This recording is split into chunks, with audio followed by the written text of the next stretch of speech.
ہیں تو اللہ تعالیٰ آپ کو ضرور عطا فرمائے گا انشاءاللہ۔ تمام دوست ویڈیو کو مکمل دیکھیے گا۔ محترم بھائیوں اور بہنوں، اللہ پاک کے ایک نام کا بہت ہی خاص ترین وظیفہ، یہ وظیفہ اتنا پاورفل ہے، اس وظیفے کو پڑھتے ہی اللہ پاک کے نیک اور پیارے فرشتے اس بندے کے لیے رزق مانگ لیتے ہیں۔ یہ وظیفہ بس بہت آسان اور چھوٹا سا ہے، تو آج کا یہ روحانی وظیفہ آپ کے ساتھ شیئر کروں گا۔ پیارے آقا صلی اللہ علیہ وآلہ وسلم کا فرمان ہے، جو بندہ مجھ پر ایک مرتبہ درود پڑھتا ہے، اللہ پاک اس پر 10 رحمتیں نازل فرماتا ہے اور اس کے 10 درجات بھی بلند فرما دیتا ہے، اور فرماتا ہے کہ جو بندہ مجھ پر کثرت کے ساتھ درود پڑھے گا، میں کل بروز قیامت اس کی شفاعت فرماؤں گا۔ تو آقا کریم صلی اللہ علیہ وآلہ وسلم کے اس فرمان کے مطابق جو بندہ بھی پیارے آقا پر درود بھیجتا ہے، وہ بندہ بہت ہی زیادہ نیک اور پرہیزگار ہوتا ہے۔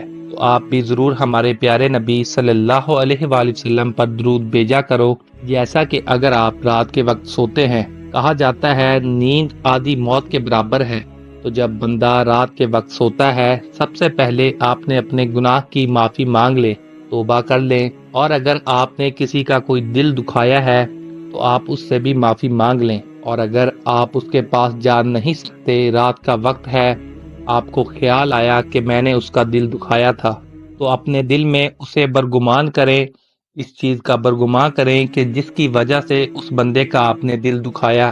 اب آپ کی قسمت ہے کہ اگر آپ کی آنکھ صبح کھل جاتی ہے تو آپ نے کیا کرنا ہے؟ سب سے پہلے اس بندے کے ساتھ رابطہ کر کے اس سے معافی مانگنی ہے، کیونکہ جو بندہ کسی کا قصور کرتا ہے تو اس سے معافی کا طلبگار ہوتا ہے۔ اگر معافی مانگنے سے پہلے ہی اس دنیا سے رخصت ہو گیا تو اللہ پاک اس بندے کے حقوق تب تک معاف نہیں فرماتا جب تک وہ بندہ خود نہ معاف کر دے، کیونکہ اللہ پاک فرماتا ہے، میں اپنے حقوق تو معاف فرما سکتا ہوں، لیکن بندے کے حقوق کبھی بھی معاف نہیں کروا سکتا۔ محترم بھائیوں، ہمیں چاہیے کہ ہم کسی کے ساتھ بھی زیادتی نہ کریں، اگر بھول چوک میں ہو بھی گئی ہو تو اس سے معافی مانگیں، تاکہ دنیا کی بات دنیا میں ہی ختم ہو جائے۔ محترم بھائیوں، وظیفے کی طرف چلتے ہیں۔ یہ وظیفہ اتنا پاورفل ہے، اس وظیفے کی برکتیں آپ اپنی آنکھوں سے دیکھیں گے۔ آپ نے کیا کرنا ہے؟ یہ چھوٹا سا عمل جو آج میں آپ کو بتانے والا ہوں، آپ نے یہ وظیفہ ماہ شعبان میں رات کو بستر پر سوتے ہوئے پڑھتے پڑھتے سو جانا ہے۔ جیسے ہی آپ اپنے بستر پر جانے لگیں، آپ نے عشاء کی نماز پڑھ لی ہے، اب آپ باوضو ہیں، تو آپ نے اپنا چہرہ خانہ کعبہ کی طرف کر لینا ہے، اور اس کے بعد آپ نے اسی انداز میں یہ عمل کرنا شروع کر دینا ہے۔ تو کس طرح سے آپ نے عمل کرنا ہے؟ سب سے پہلے آپ نے 11 مرتبہ درود پڑھنا ہے۔ درود کوئی سا بھی آپ پڑھ سکتے ہیں، جیسا کہ درود ابراہیم، آپ اس کے علاوہ کوئی سا بھی درود پاک چھوٹا بڑا آپ پڑھ سکتے ہیں۔ تو جب آپ درود پاک 11 مرتبہ پڑھ لیں، پھر آپ نے بستر پر لیٹ جانا ہے، اور اب آپ نے یہ نام پڑھ لینے ہیں، یا غنیو یا حمیدو، یا غنیو یا حمیدو۔ یہ دونوں نام آپ نے لگاتار پڑھتے رہنا ہے جب تک آپ کی آنکھ نہیں لگتی، اس وقت تک آپ نے پڑھنا ہے۔ اس کی کوئی تعداد متعین نہیں ہے، دنیا کے ہر کام کو چھوڑ کر بس تصور میں اپنی خواہش رکھنی ہے کہ اللہ پاک آپ کو سن رہا ہے، آپ کو دیکھ رہا ہے، اور آپ جب یہ پڑھتے پڑھتے سو جائیں گے تو فرشتے اللہ پاک سے آپ کا رزق مانگ لیں گے۔ آپ جتنے رزق کی خواہش کرو گے، آپ جتنا مانگو گے، اللہ پاک اتنا ہی زیادہ آپ کو عطا فرمائے گا۔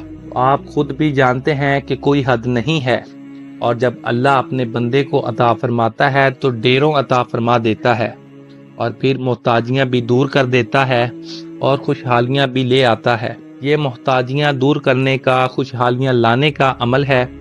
اگر آپ چاہتے ہیں کہ آپ کی بہت بڑی حاجت ہے اور وہ پوری ہو جائے، تو آپ یا غنیو یا حمیدو کو عصر کی نماز کے بعد 121 بار 7 روز تک لگاتار پڑھیے۔ اس کے بعد کوئی بھی آپ کی حاجت ہے، انشاءاللہ عز و جل 7 روز کے اندر اندر پوری ہو جائے گی۔ محترم بھائیوں اور دوستوں، آپ اللہ تعالیٰ سے کچھ بھی مانگیں تو سچے دل کے ساتھ مانگیں۔ صدقے دل سے کی ہوئی دعا اللہ تعالیٰ کے ہاں قبول ہوتی ہے۔ جو بندہ دل سے اللہ تعالیٰ سے مانگتا ہے، اللہ تعالیٰ اس کو عطا فرماتا ہے۔ نماز کا لازمی اہتمام کریں، کیونکہ نماز کے بغیر کوئی بھی وظیفہ پورا نہیں رہے گا۔ ہم اللہ تعالیٰ سے دعا کرتے ہیں کہ یا رب العالمین جو لوگ پریشان ہیں ان کی پریشانیاں دور فرما، جو تنگ دست ہیں ان کی تنگی کو دور فرما۔ یا رب العالمین ہر مسلمان مرد اور عورت کی جائز حاجات کو پورا فرما۔ اللہ تعالیٰ ہم سب کو اس پر عمل کرنے کی توفیق عطا فرمائے اور میرا سنانا اور آپ کا سننا اپنی بارگاہ الہی میں قبول اور منظور فرمائے۔ تمام دوستوں سے گزارش ہے کہ اللہ تعالیٰ کے 99 ناموں میں سے ایک نام ضرور لکھیں۔ اللہ حافظ۔